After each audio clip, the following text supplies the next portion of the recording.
She stood in my kitchen, beneath the harsh glare of the overhead light, and looked at me like I was nothing.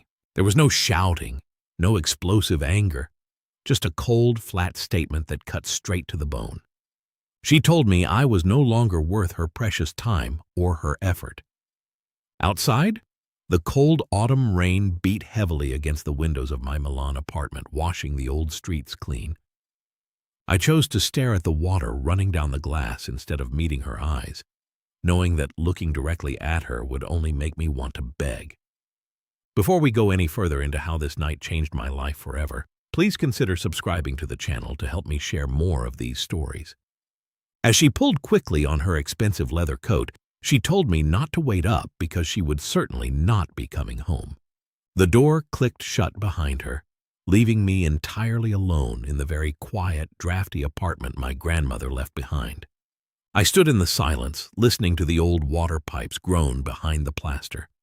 For 3 generations, the men in my family had lived in this exact space, practicing the delicate art of quiet acceptance and compromise.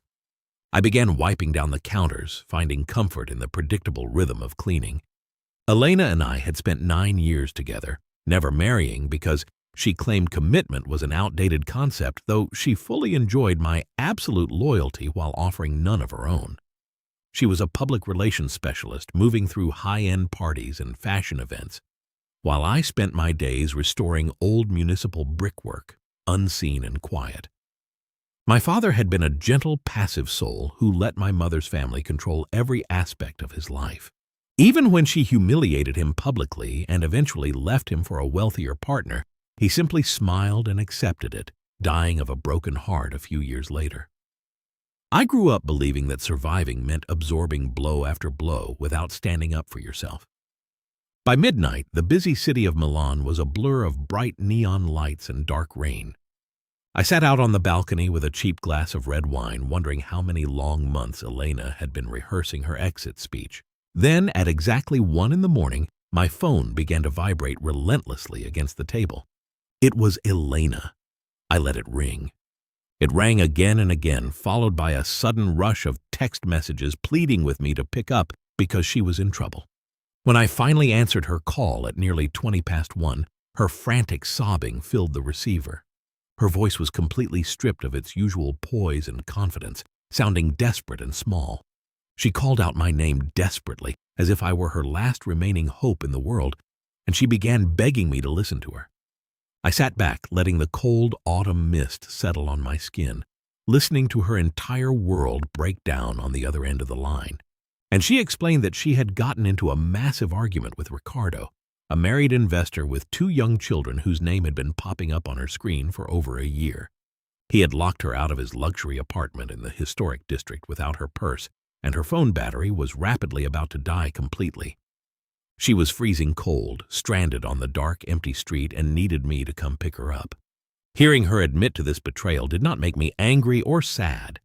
Instead, a strange, beautiful sense of clarity washed over me. I realized that the wealthy, exclusive world she valued so highly had simply chewed her up and carelessly thrown her out onto the wet pavement. I kept my voice perfectly flat and calm as I told her to stay exactly where she was, promising her that I would personally take care of everything. She let out a long, ragged sigh of relief, thanking me for always being there to save her. I quietly set my half-empty glass down, but I had absolutely no intention of driving out into the rain to rescue her. Instead, I searched my phone contacts for Sophia, Ricardo's wife, whom I had met briefly at a couple of formal charity dinners. She was a quiet, highly observant woman who reminded me of my mother before life had completely taken away her spark. I called her and laid out the entire truth, speaking with a steady, gentle tone. To back up my words, I forwarded the solid evidence Elena had carelessly left behind, including specific dates, locations, and weekend hotel reservations. I fully braced myself for a massive explosion of intense anger, but Sophia simply took a very long, agonizingly deep breath on the other end of the line.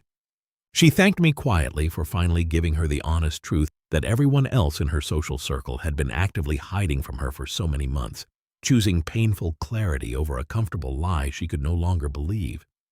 By 2 a.m, Elena called me again, her voice trembling violently from the cold and panic. She asked where I was, crying that Ricardo still stubbornly refused to open his heavy iron gate and that she was freezing in the cold rain.